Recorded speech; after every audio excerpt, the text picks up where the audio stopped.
Well, good evening. We want to welcome you to In the Blender with Brandon and Madeline Hyman. I tell you guys, we are excited for tonight's episode. It's just been, yeah, we've been building up to this one right here. I tell you, if you were with us on the last episode, myself and Shia, we just had an awesome father-daughter conversation about our life and our experiences in the blended family and just how it has cultivated us into the people that we are today. And so I'm telling you guys, if you missed it, please go back, go to our In the Blender page, go to our YouTube page and look that episode up because you want to look at it in its entirety. I'm telling you, you're going to be blessed. If you are a blended family, if you know of a blended family, you know someone that's going to be a part of a blended family, you want to make sure that they get this in their arsenal. There's just some awesome nuggets that will share some things, some experiences that we talked about that will just bless your socks off. I'll tell you, I mean, like, I've watched it several times. I know Shia watched it several times.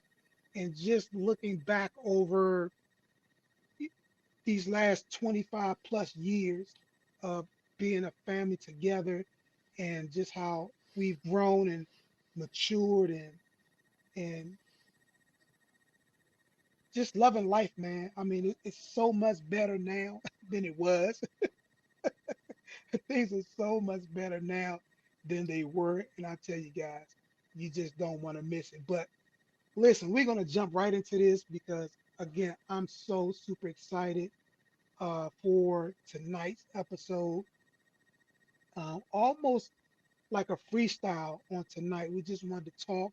We'll talk a little bit about what we talked about last week and then some things that Shia shared. We're going to kind of segue right into that because I'm telling you guys, just to hear her testimony is, man, it's just awesome. The things that she's been able to overcome and accomplish in her life is just phenomenal. And so we're going to just touch on that a little bit later. And I'll tell you guys, you're going to be blessed, man, just to see how somebody can take an experience, man, and just really just change their life, turn their life around. And so, and we share these events and these things because all things are possible. And that's just the essence of In the Blender is to let you know that all things are possible. I don't care how rough it may seem right now. I don't care how bad it may seem right now. I don't care how unfair it may seem right now. All things are possible. All you have to do is just do what? Believe. If you believe, anything is possible. I don't care how bleak, how far away things may seem, all things are possible. You can have that family relationship that you've been desiring. You can have that father-daughter relationship, that mother-father, that mother-son relationship. You can have that husband-wife relationship. You can have that sibling relationship. Whatever you're looking to get out of life, you can have it. All things are possible, man. All you got to do is believe. There was a time where we really couldn't see where we are now, but we just believed. We just believed that we will one day be here, and here we are. And we didn't allow what we couldn't see to deter us from seeing what we wanted to see. Because there were some things that I wanted to see as a father. There were some things that I wanted to see as a husband. There were some things that Shia wanted to see as a daughter, and so because we wanted to see these things, it brought us to this place right now. And I'm telling you guys, you don't want to miss it. Um, Before we get into the Shia, just tell us a little bit about yourself. Uh, so outside of the business family, what do you want to know? Whatever you want to share, just tell us a little bit about yourself. Um, 35 years old as of right now. You know what I'm saying?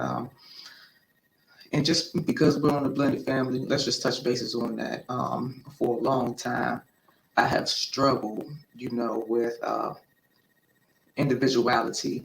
as far as, things that has bothered me or the things that I have been through as far as coming up, not having either one of my fathers in my life, my mom being taken away from me, going into a second marriage, my mom's mom, my grandmother never being a part of my life. Her father, I never really knew.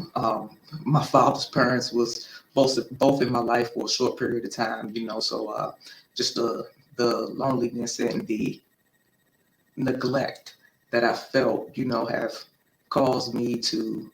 And it's not an excuse, you know what I'm saying? Because when we hit a certain point, we have to make a new choice. But at the same time, we have to understand too, it's some things that are more deeper deeper rooted than the choice that you make. You know what I'm saying? Because a lot of those choices come from a lot of the stuff subconsciously that is start to embed in our spirits that we don't even recognize or realize. You know what I'm saying? That makes those choices. Um, so here I am now, 35 years old. You know what I'm saying? Healing, willing to talk to you guys about it, what I've been through, how I'm still getting through it, and here or in the blender with Brandon and Madeline Hyman. No, I mean, wow, just in that introduction, you said so much. One of the things you said was about uh, loneliness growing up and not having certain key figures in your life to help cultivate you to be who you ultimately wanted to be as a child growing up. And it's so important, man, especially as parents going into this blended family dynamic to Can understand.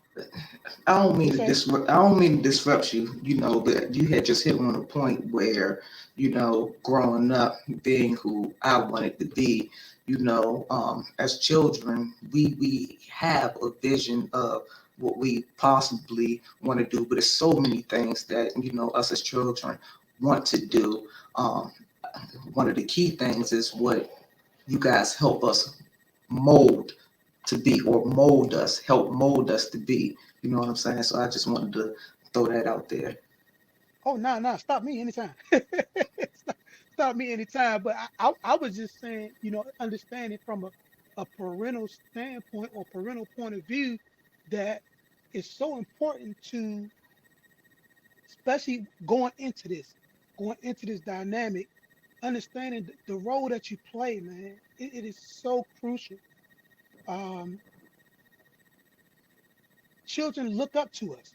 They look to us for guidance, for direction, for inspiration, for motivation, for love, for encouragement, for healing. And so it's more than just paying bills. It's more than just making sure food on the table. It's more than just making sure that there's a roof over their head. There's communication, there's love, there's compassion, there's sympathy. There's all these different things, man, that has to be cultivated in the life of a child to ensure that they reach those goals, that they become who they wanted to become growing up. Because this is the most trusting environment for a child is the household. And if the household isn't properly functioning, then it's kind of absurd to believe that a child will properly function because they're growing up in dysfunction. And so if you're giving them dysfunction, then ultimately they're going to grow up in dysfunction and all they're going to know is dysfunction until they can figure things out for themselves. And so I just wow, man, I just listening to you, talking about that.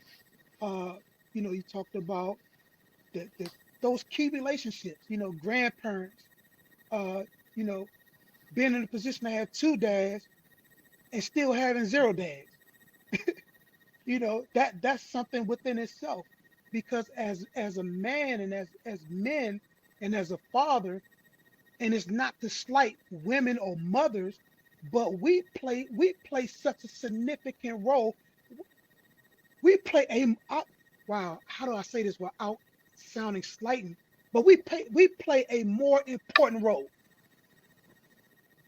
because everybody, 90% of the decisions that children make, you can link it to their fathers, whether it's good, bad, or indifferent.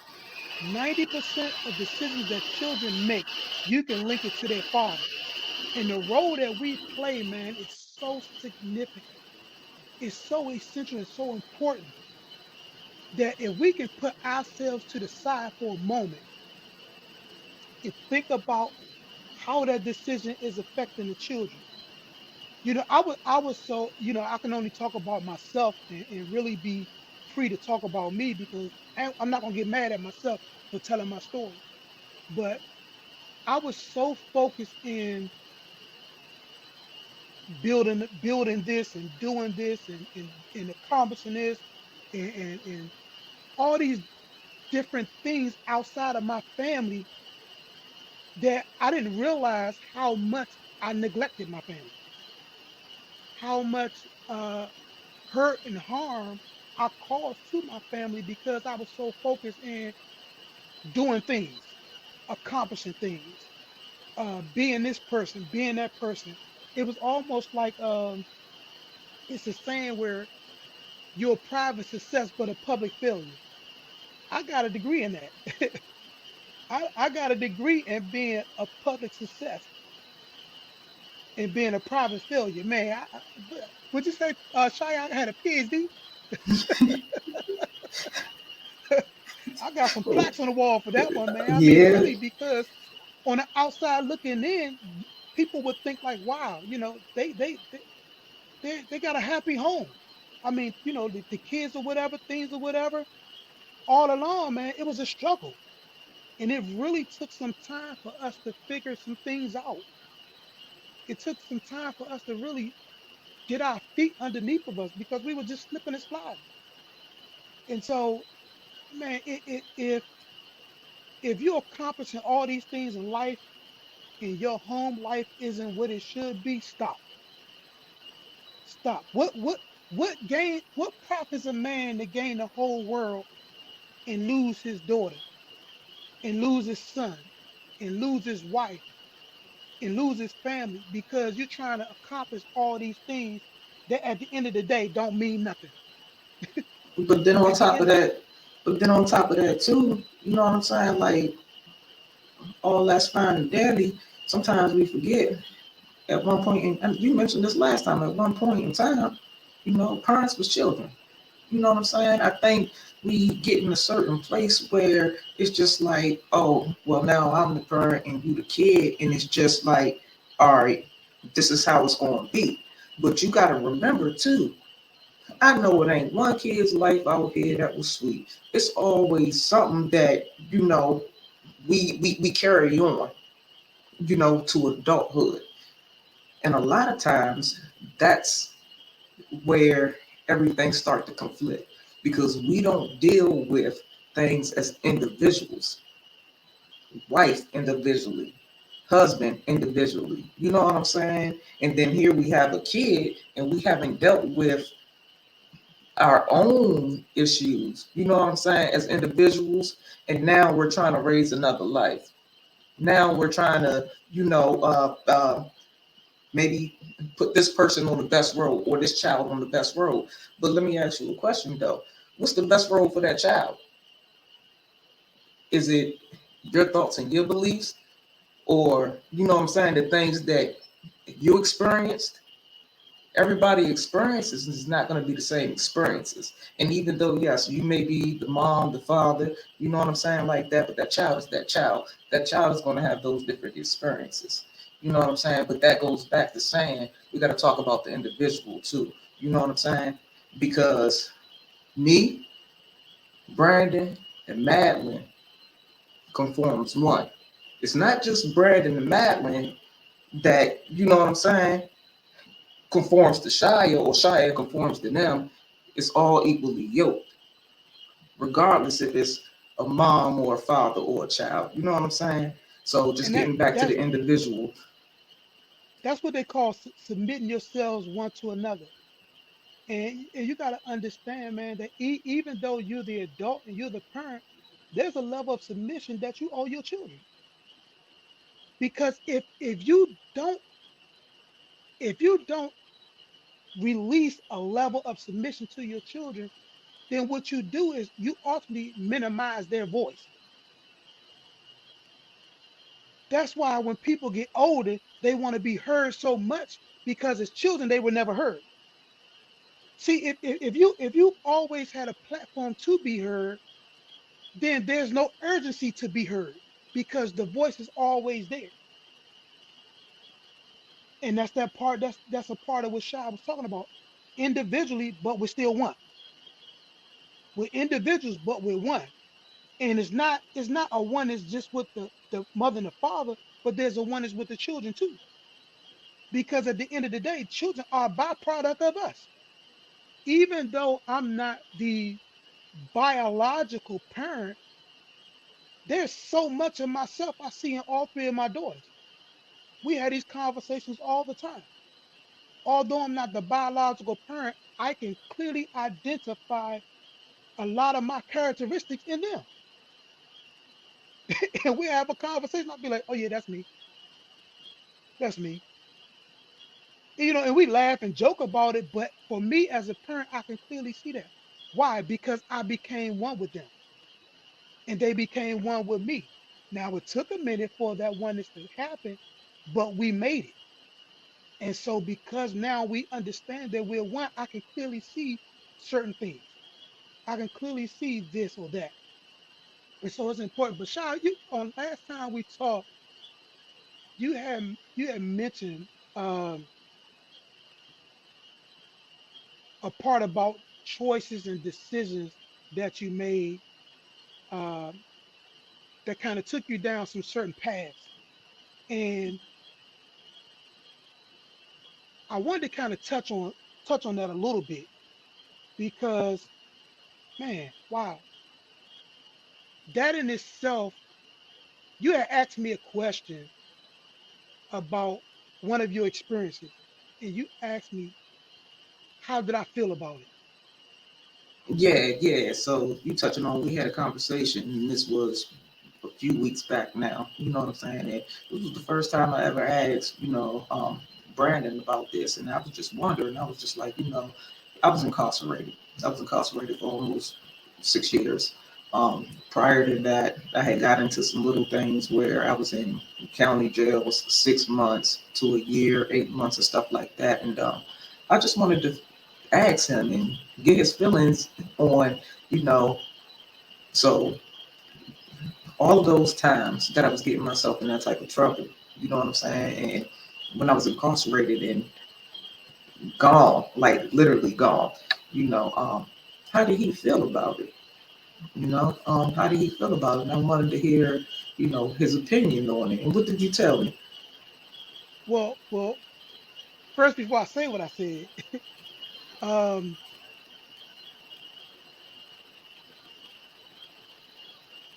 what did you think I felt about it?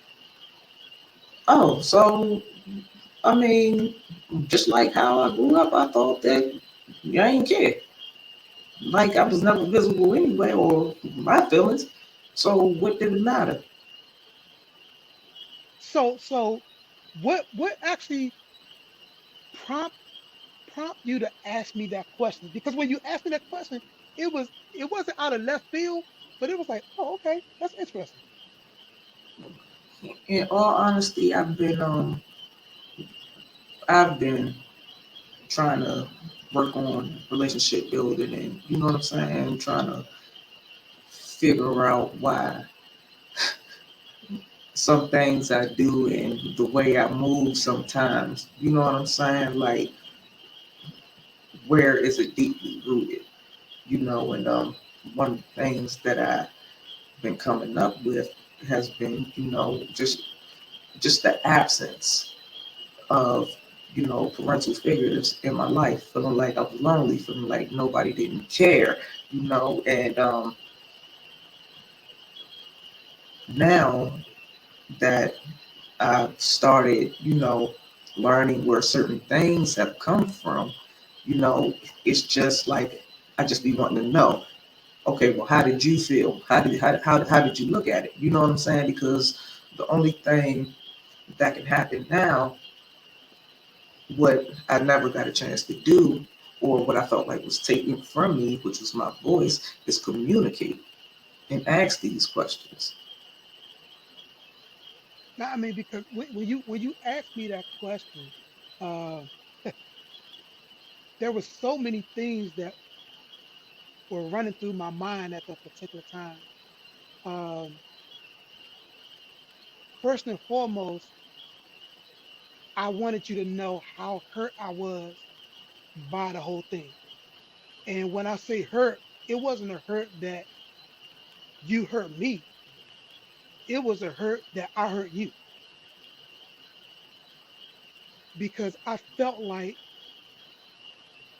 I played such a significant role in you going that direction, that I played such a significant role in you making the decisions that you made that ultimately put you in that position. That's not to take away from your responsibility or your response, but that's just looking clearly at my responsibility and my responses. And so, as a father, I had such a significant role that I felt like at that particular time I failed it. Because had I done what was needed, then there's a great possibility that you would not have traveled that road had I done what was needed from me. Um, I was I was destroyed, man. I was literally because let me go back. I had to look at when all of that transpired. I looked at, okay, I got a son who at that particular time he was a baby. So I mean he was a toddler. So okay, he's in another state over 1,000 miles away. I'm not really in his life because what's going on with that situation. And then now I get an opportunity to do it over again. And then I got one daughter whose our relationship is strained. Then I got another daughter who our relationship is strained. And now, okay, you got one more shot, dude. You got one more chance to get this thing right. And then I didn't even know how strained our relationship was. Out of the three, I thought ours was better than what it actually was. And that was just simply because I never really took the time to find out from you how you felt about stuff. I was just making an assumption on what I thought it was instead of really having clarity on how you thought it was. Because one of the most egregious acts that we can do with our children is to think we're something with them that we're not. And they will let you, it's just like when we were growing up, our parents thought that, I'm pretty sure my dad thought that he was something to me that he wasn't. But that was because he never took the time to find out from me my viewpoint of him. He just based it upon what he was doing. Consequently, I was doing the same thing. And so, man, oh man, there were nights that I cried myself to sleep because, dude, you blew it. You blew it. One thing about me, and my children know, my wife know, my family know, those that really know me know that I take full responsibility for me. I'm not going. I don't blame my decisions on other people. I don't blame my choices on other people. If it's something that I did it because that's what I chose to do. Life is choice driven. You live and die by the choices you make. And so when you asked that question, man, all these things were just coming back to me like, wow, like you have no idea how hurt I was because I just felt like I failed you. I felt like I let you down, like I disappointed you. And we've had conversations. There was a time when, and I hope I could say this. There was a time when you had come to me about adopting me, and it was like, and I said no, and I didn't say no because I didn't want to. I said no because I thought by saying yes, I would dishonor another man in his role in your life. That must have Not, been one of the buried deep down, the buried deep down joints. You know how sometimes when what I'm saying, you experience a whole lot of just confusion, just hurt and pain. Some things you just don't remember. So those wasn't one of the things. Go ahead, touch on that because I don't yeah, remember yeah. that. But watch this, and that's why these episodes are so important because even now, guys, listen, even now with years of building, years of having conversations, we're still sharing stuff with each other that's like, wow, you said that? You did this? You were here? I mean, you was there? But there was so much that have taken or transpired over the years that a lot of stuff was just buried. And it's like now we're digging up stuff in this healing process that both of us are like, interesting. Okay, I don't remember that. And so no, but when you had asked me that question, it wasn't a thing of not wanting to do something. It was more of I was thinking of myself. I was thinking of myself and somebody replacing me. And how would I feel with someone replacing me? Not taking the time to think about the impact that I was making or could make in your life. I was just more so thinking of me. And so again, when you went down that road and you ended up incarcerated, I was done because I was like, dude, like, what if I would have just said yes? Yeah, I mean, I'm just beating myself over everything. Like, what if I would have just did this, or what if I would have just did that, or what if I would have just said that? And so it was rough for me. It was rough for me. Yeah, yeah. But I don't know. It's just like through it all. We, like I said, we really don't understand how like not healing as individuals. You know what I'm saying? Can trickle on. It could be a trickle effect. And some things we forget because we bury it deep. You know what I'm saying? And then we turn around and not knowing, you know, unsubconsciously, you know what I'm saying, reacting those same things, being selfish, only thinking about ourselves, you know what I'm saying, instead of the next person, what's good for the next person, or what's good for everybody all together, yeah. So let me ask you this: what was the not saying what was the, but what was the pivotal moment when you were incarcerated that you looked at yourself and say, enough is enough, or I got to make a change? um, so it was a few times. Like I said, I done been to, what I'm saying, the county jail, got locked up a couple of times for the weekend, plenty of times for the weekend. Like sat in the county jail. Then I had went down Jessup. when I had sat down, and that was really the what 4.5, almost 5. But mind you, like I said, 3 months before that, I was sitting in the county jail. You know what I'm saying? For 8 to 12 months. Before that, I was sitting in the county jail for like 6 months. But with that long span of time, it was just like I don't know, just sitting in silence and just like make a conscious decision for myself. Like what am I doing? You know, this can't be life. Like it has to be something better. It's kind of funny. When I was incarcerated, I started writing a whole lot more.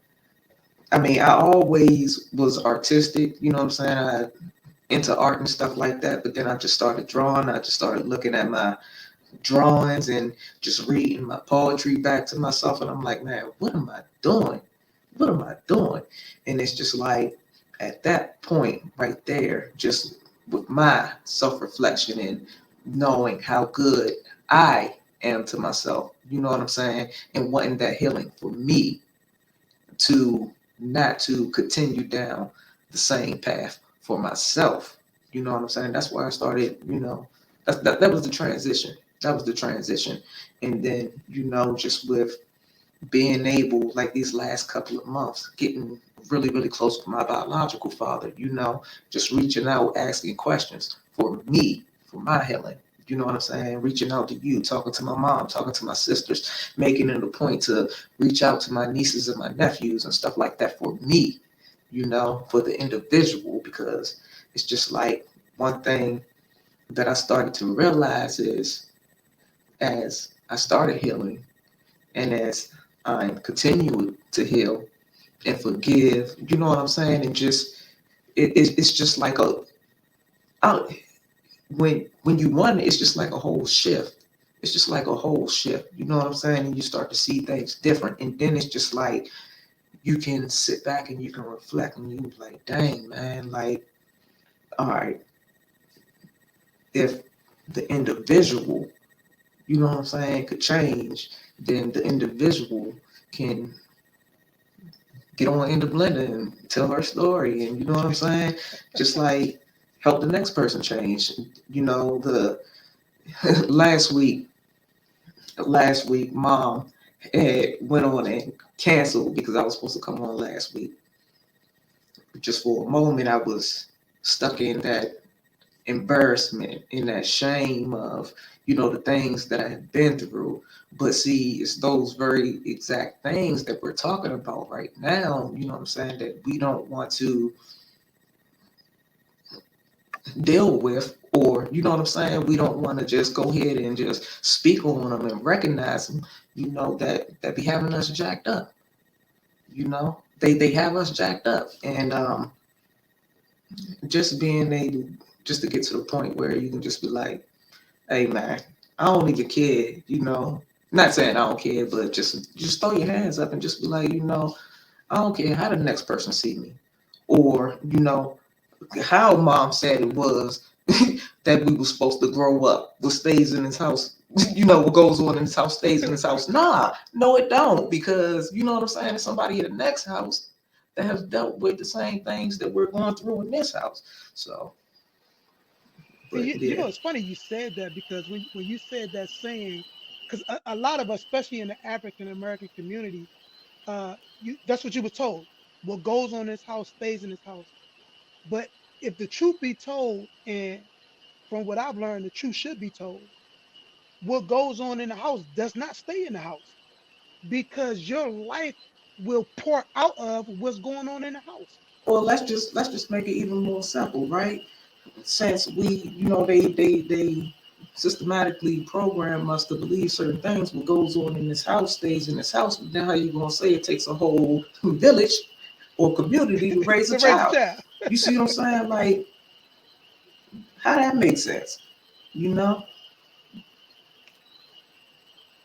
So no, I mean, wow, this is wow. And like your mother chimed in, and she was saying how difficult a time it was for her, and to be clear and frank. I love how you said, there you you you experienced a little bit of quote unquote embarrassment, but then you was like, embarrassment for what? Because this is my story. This is what I went through. This is what I experienced. And one of the things, like, I share a lot of my upbringing and what I've gone through and the decision choices that I made. And I share that because, and I told you, I share those things because I will not allow myself to be hostage to my past. I will not allow myself to be hostage to decisions that I made, good, bad, or indifferent. You're not going to hold me hostage. And so if I share it, I beat you to the punch. Mm-hmm. If I share it, I could tell it the way it really was without allowing somebody to try. That's why I never talked about your incarceration because that wasn't my story. It was yours. Now, as a parent, I got a story behind it, but that wasn't my story. It was what you went through that you the one ultimately had the story. And so I thought it was just, man, it was so liberating the fact that you even mentioned it. Because so many people don't want to tell that part of their life. You want everybody to think everything was rosy, rosy, but what about the struggles? What about the bad decisions? Because at the end of the day, guess what? We're letting people know that you're not your mistakes. You're not your bad decisions. You're not your bad choices. You are who God created you to be. That's powerful. That's loving. That's on top. We're winners in every area of our life. I don't care how things look or seem. We are winners. We win in every area. That's my mentality. I win in every area. If God can take a crippled young man whose legs were twisted to straighten them out enough that I can do everything that no, quote unquote normal kids can do, man, what do I care about what you think or feel? Because you're gonna think or feel it anyway. People gonna have their opinions about you. I don't care how good you're doing or how bad you're doing. They're gonna have their opinions about you anyway. So let me just put it up front to you. Let me tell you what it is, and then let's go from there. And Shia, wow, I mean, just I am so enamored by your fortitude, uh, You said, your hold up, what's heart, that word? No, you know, math is enamored. my subject. What that be? I'm I'm I'm I'm I'm engulfed. I'm overwhelmed. All right. Uh, I was an English major, so my vernacular sometimes doesn't portray that I did go to school to be an English teacher, but uh, you know, I still know words, and so I'm just like in awe sometimes when I think about how far you've progressed, how far you've come. Not that I'm seeing what I didn't see anyway, but the fact that you didn't allow those things to stop you. They may have slowed your progression down at one point in life, but you were able to look beyond those things. And I'm gonna tell you, it really hit me when you came home, and I saw a person that was just determined to make it. And that's why I asked you, like, what was it? What was the was it an event? Was it a moment?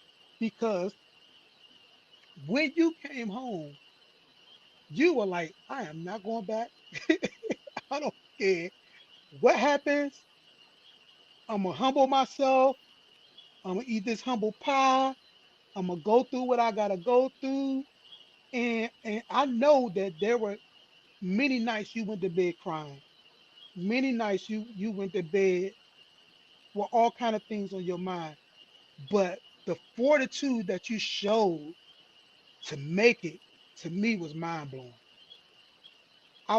At that moment, I was truly proud of the person you have become and are becoming because it was like, hey, this girl ain't gonna be stopped.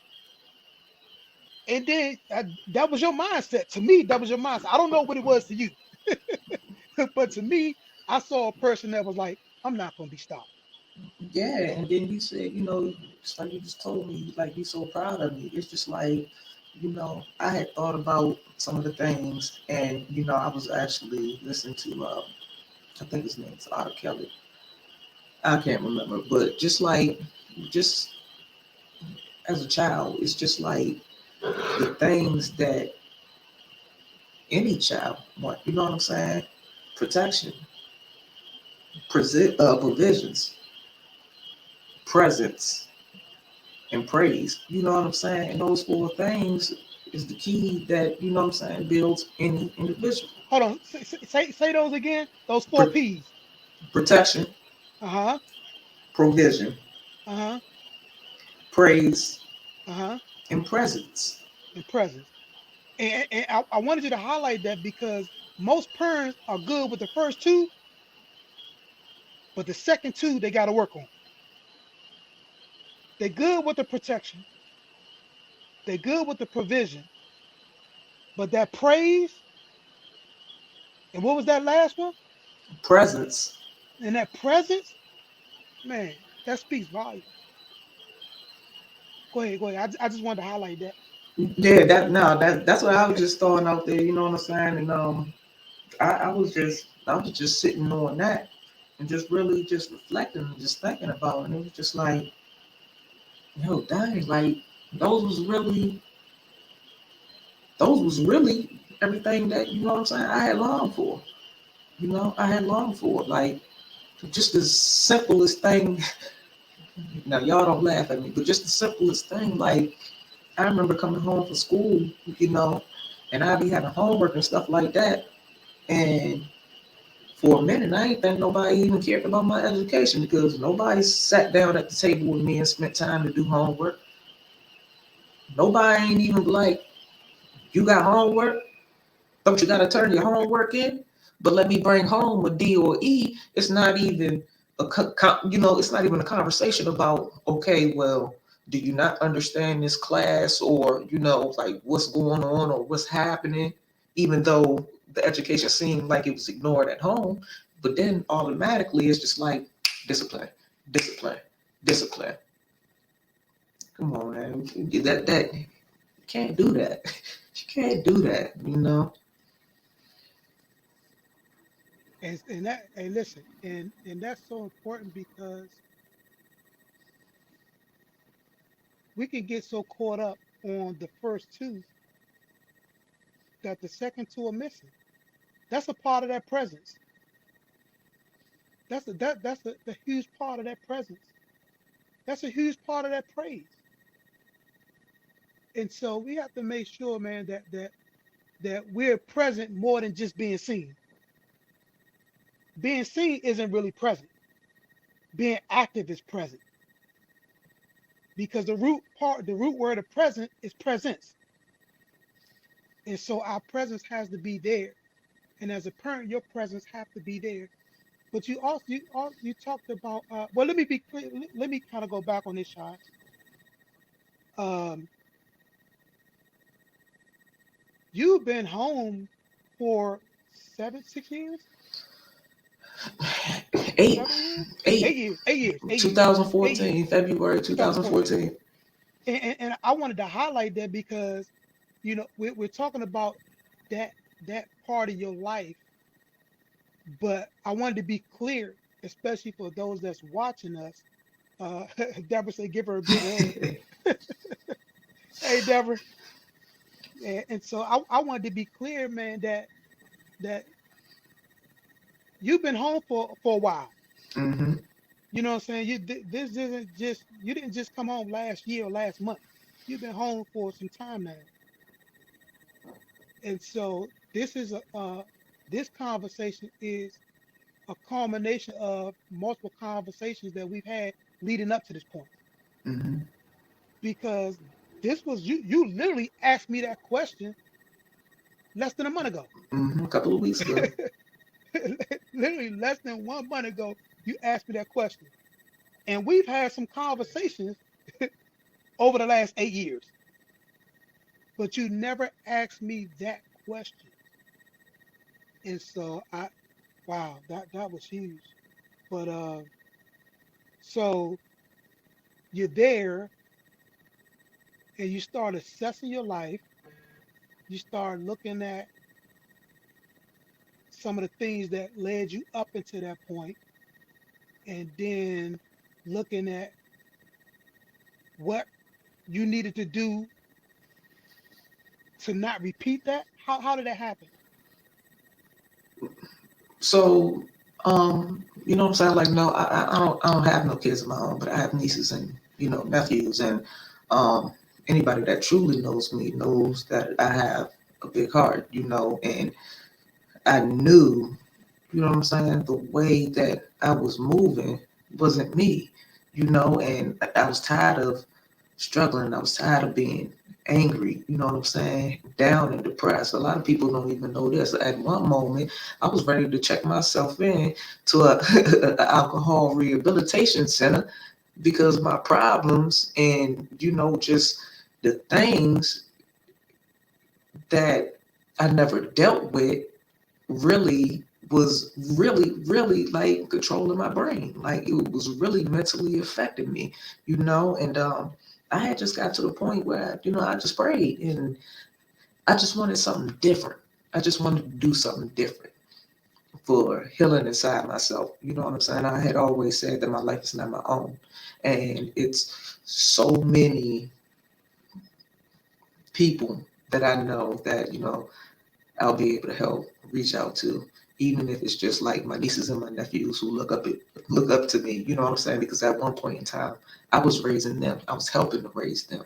You know what I'm saying? And looking back on the mess that I was already going through, trying to help another life or raise somebody else. You know what I'm saying? Like those thoughts and stuff came back too, and it's just like, man, how you going to try to communicate something or give advice about something or tell this child how to move or what they should and should not do when you ain't even fixed yourself.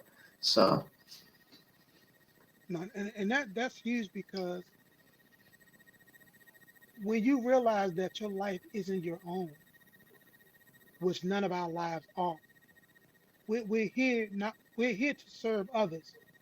That's the ultimate goal of our life is to be servants. We're here to serve each other. And so how can we serve each other when we don't even consider each other? And I love the fact that you said there was a point where you looked at your nieces and nephews was like, yo, how can I really be an impact to them in this situation, making the decisions I'm making, doing the things I'm doing. And that right there is enough, man, to start making the change, to start turning things around. Because now you're just not focused on yourself. The focusing on yourself would like you said, was a part of the struggle with the alcohol because it was more about you. mhm. But the more you begin to take your eyes off of you and put your eyes on others, it lighten that load where you can make better and wiser decisions and choices. And so, well, I mean, yeah, I mean, because that's one of the things I had to look at myself, as quote unquote a father. What real impact am I making? How can I say this and I'm not exemplifying that?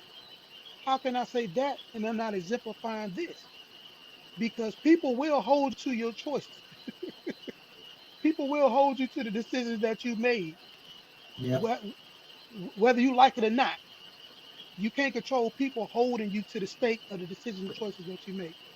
And so, you know, like you said, prayer. You came to a point, man, like, hey, I had to pray about this thing, and when you begin to pray, did you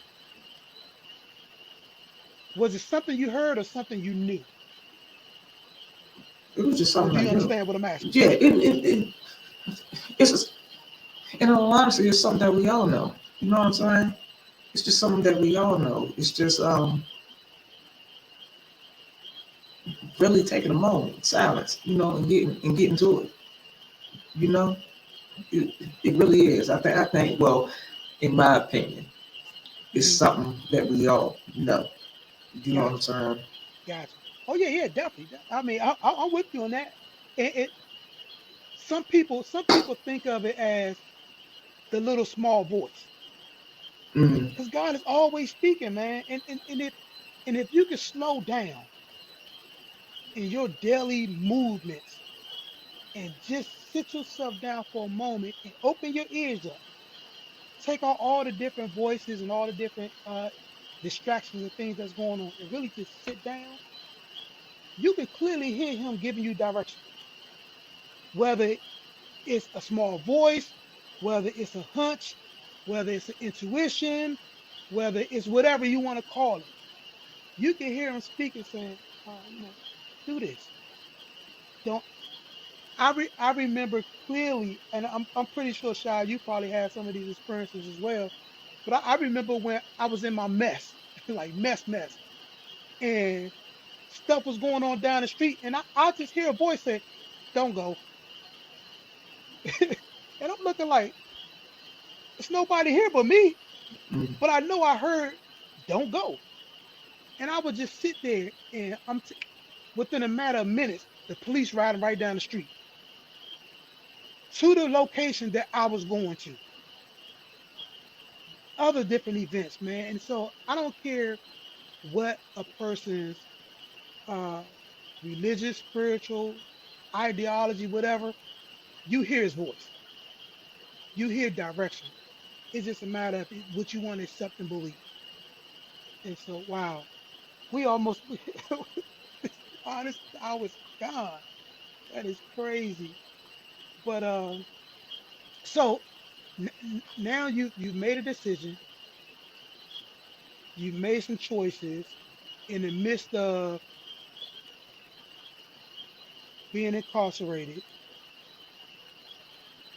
and you come out and you running. I mean, like you were running like I've never seen a person run before. I mean, to me, you just seem so focused and so intent on having a better life. Did you feel like you missed so much that you ran as hard as you ran? Or did you feel like I ran as hard as I ran because I could? mm. I would say it's a combination of both. I would say more so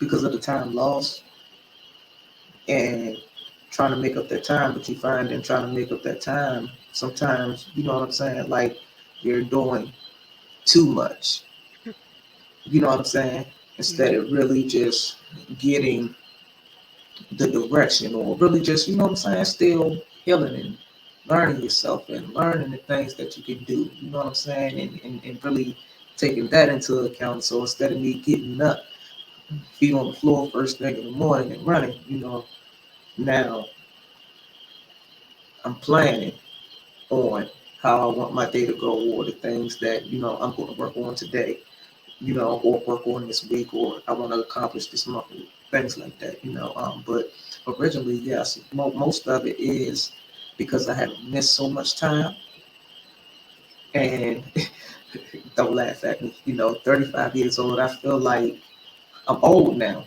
I spent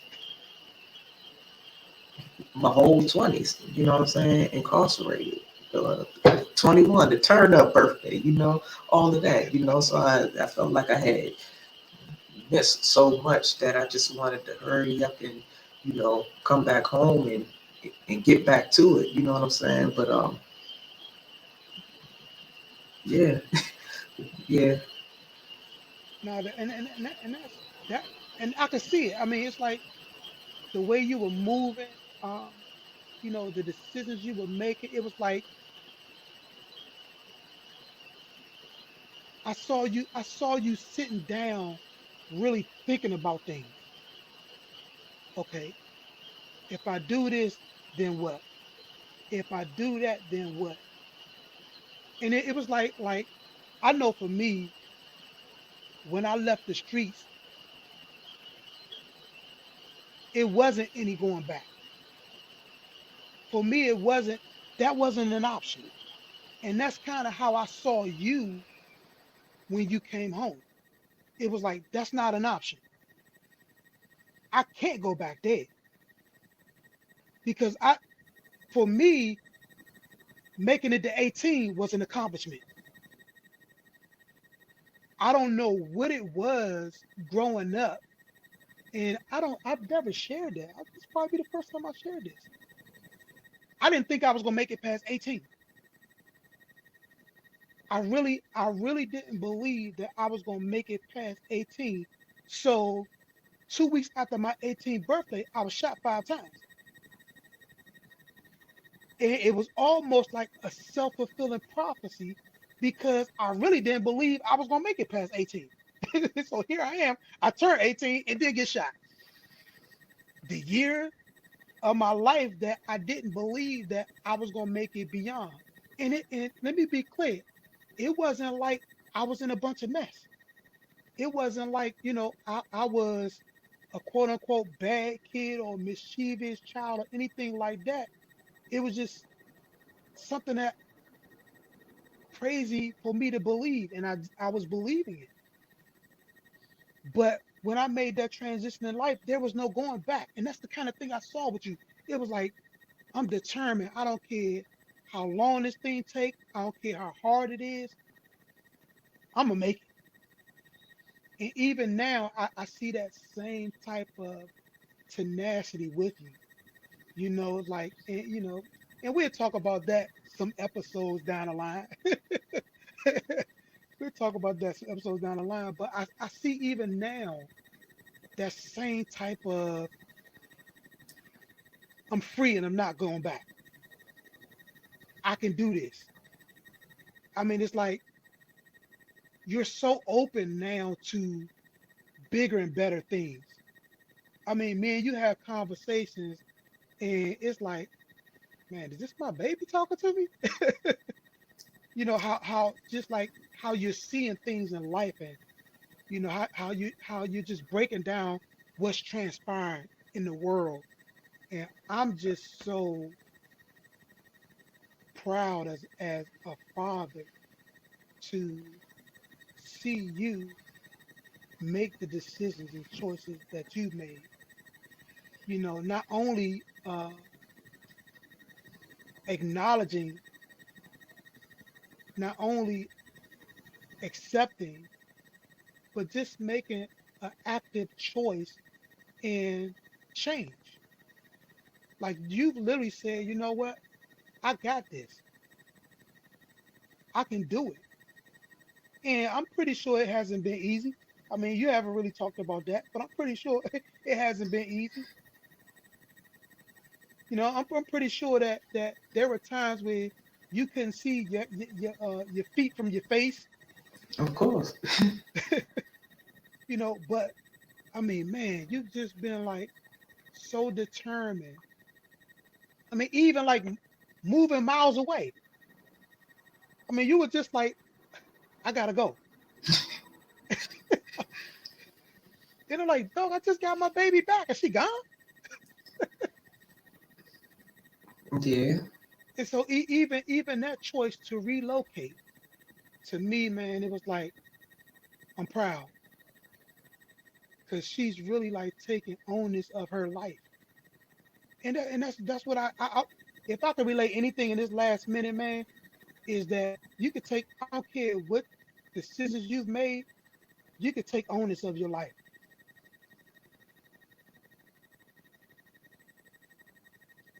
And so Shia took onus of her life. She made a decision that I'm not the sum of the choices that I made in the past. The decision I make today can determine my future. And she just started making better decisions. She started making better choices. And life is just getting sweeter and sweeter for her. And not Listen, only man, that, and not go only ahead, baby. that, and not only that, not just making choices and decisions, but rectifying relationships taking that Yes. that hurt, that pain, and you know what I'm saying, dealing with it, you know, going going, right ahead onto that joint, you know what I'm saying? And just, if not for nobody else, for me, even if he ain't respond the way that he responded for me, but just not the choices and the decisions, just, you know what I'm saying? Just like really just healing and, you know, letting that stuff resurface and sitting in it and, just getting out of it. Wow. Well, listen, babe, we out of time. Listen, we want to thank you all for tuning in to In the Blender with Brandon and Madeline Hyman, and just chalking it up with our daughter Shia. And I'm telling you guys, it's just been awesome to share our lives with you. We pray that something that we shared, something that was discussed, can help you and your family dynamic. To let you know that what you're experiencing doesn't have to be your end, and that you can make it.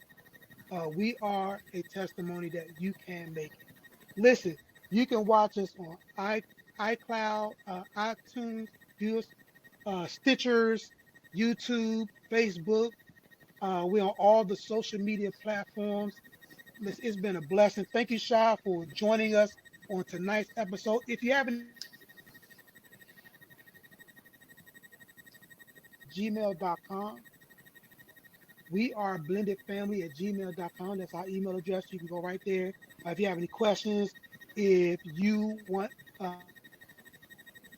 insight on, go there. That's how you can reach us.